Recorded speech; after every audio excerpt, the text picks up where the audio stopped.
대장동 개발 특혜 의혹 수사가 불법 정치자금 수사로 번지면서 파장이 점점 커지고 있습니다. 자세한 내용 길기범 기자와 함께 더 짚어보겠습니다. 길 기자, 앞선 보도에서 봤듯이 이재명 대표가 대장동 특검을 주장을 했습니다. 네. 이 대표의 특검 요구, 검찰 수사에 어떤 영향을 미치게 될까요?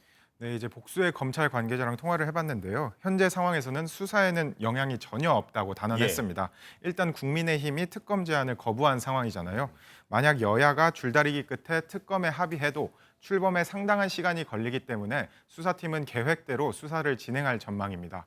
또 검찰 내부에서는 특검 도입 명분을 줄이기 위해 오히려 수사 속도가 더욱 빨라질 것이란 관측까지 나오고 있습니다. 다만 특검 도입이 현실화된다면 수사 대신 특검에 넘길 자료를 준비하는 등 수사 동력은 떨어질 수밖에 없을 것으로 보입니다. 예, 조금 더 수사 진행 상황 좀 짚어보도록 하죠. 앞서 저희가 어제도 전해드렸습니다만 유동규 전 본부장의 진술이 김용 부원장의 체포에 결정적이었을 것이다. 이런 분석을 저희가 전해드렸었어요. 그런데 이뿐만 아니라 남욱 변호사도 불법 자금 수억 원을 김용 부원장에게 전달했다. 라는 이 진술이 확보가 됐다라는 얘기가 전해지던데 맞습니까? 네, 아마 이번 수사의 키맨은 단연 유동규 전 본부장으로 꼽히는데요. 예. 유 전 본부장이 검찰에 8억 원을 건넸다고 진술하면서 김 부원장 체포까지 이어졌습니다. 그런데 이 8억 원을 마련한 것으로 알려진 남욱 변호사도 검찰에 같은 진술을 한 것으로 알려졌습니다. 예. 이 돈을 준비한 사람과 돈을 건넨 사람의 진술이 일치하면서 검찰은 정치자금법 위반 혐의를 입증하는 데 자신감을 보이고 있습니다. 실제 중앙지검의 한 관계자는 한 명의 진술로 체포영장을 발부받을 수는 없다.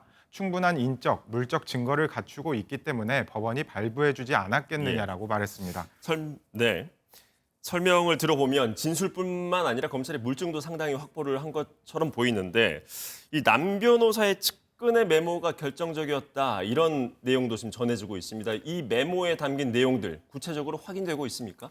네, 이제 검찰은 김 부원장 체포영장에 돈을 건넨 시기는 물론 장소와 방법까지 이제 구체적으로 적시했는데요. 이처럼 특정할 수 있던 건 남 변호사의 최측근 이모 씨의 메모가 결정적이었던 것으로 파악됩니다.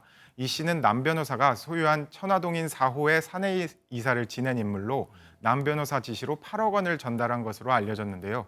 이 씨가 언제, 어디에서 얼마를 전달했다는 내용을 메모에 모두 적어놨는데 최근 이걸 검찰에 제출한 것으로 알려졌습니다. 검찰은 진술뿐 아니라 메모라는 명확한 물증까지 확보하면서 대장동 개발 의혹에서 불법 대선 자금 사건으로 급선회할 수 있었던 것으로 보입니다. 예, 유동규 전 본부장 지금 키맨으로 꼽아주셨는데 또 석방이 됐단 말이죠. 그래서 민주당에서는 검찰의 유 전 본부장에 대한 회유설 이걸 지속적으로 지금 제기를 하고 있습니다. 오늘 국감에서도 이와 관련한 얘기가 나왔다면서요? 네, 검찰은 최근 대장동 사건과 위례 신도시 개발 사건을 병합해달라고 이제 법원에 요청했는데요. 예. 그러면서 유 전 본부장을 추가로 구속하려 했지만 법원이 병합을 받아들이지 않으면서 석방됐습니다. 오늘 국회 법사위에 출석한 성지용 서울중앙지방법원장은 유 전 본부장이 연루된 대장동 사건과 위례 신도시 개발 사건은 별개 사건이라고 딱 잘라 말했습니다.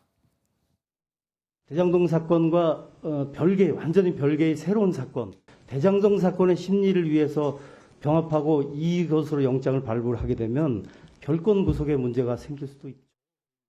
성 원장은 원론적인 수준에서 발언을 한 건데요. 결과적으로 어찌 보면 야당의 회유설은 말도 안 된다는 검찰의 예. 입장에 힘을 실어준 셈이 됐습니다. 자, 그런데 길 기자, 민주당에서는 계속 주장하는 게 검찰이 파도 안 되니까 이젠 진실마저 조작을 하려고 한다. 이렇게 지금 얘기를 하고 있잖아요. 네. 자, 그런데 유동규 전 본부장이 기존과는 조금 결이 다른 진술을 하게 된 이유는 어디에 있다고 봐야 될까요? 우선 복합적인 원인이 있었을 것으로 보이는데요. 지난해 1차 수사가 진행됐을 때는 대선이 한창 진행 중이었던 만큼 이들이 입을 열기는 쉽지 않았을 것이란 분석이 나오고 있습니다.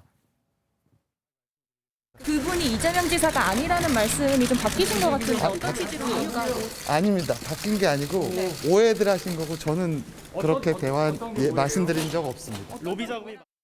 또 죄수의 딜레마라는 용어가 있듯이 일단 한 사람이 진술을 하기 시작하면 다른 사람들도 영향을 받을 수밖에 없었을 것으로 보입니다.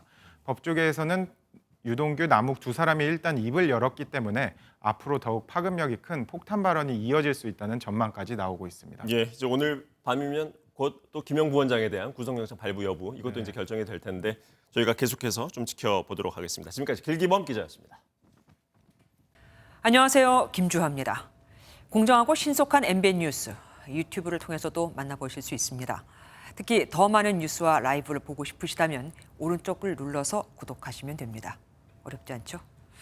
빠르고 정확한 뉴스로 계속 찾아뵙겠습니다. MBN 뉴스를 시청해 주신 여러분 고맙습니다.